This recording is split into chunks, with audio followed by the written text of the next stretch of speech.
ज्यांना घर धकवायचं हे वयस्कर माणसं जे आहेत ना, ज्यांना 2-2 5-5 पोरं होते, ज्यासने घरे धकाडत ना, त्या माणसांना विचारा.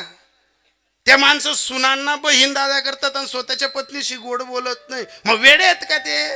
त्यांना आपली धर्मपत्नी माहित नाही का?